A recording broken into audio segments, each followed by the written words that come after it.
si Michael Maurilio o alias Rene. O, tignan nyo. Una-una pa lang, nakadepende na siya doon sa kanyang binabasa.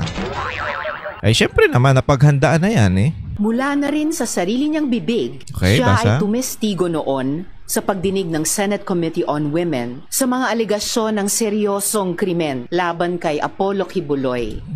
Doon pa lang sa seryosong krimen, talaga naman dinidiin niya talaga si Pastor eh. Alam mo kasi ate, napaghahalataan ka.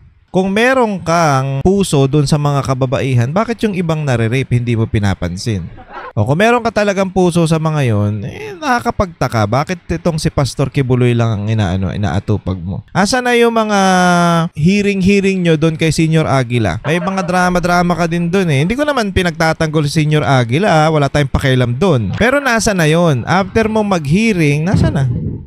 Wala na kaming balita.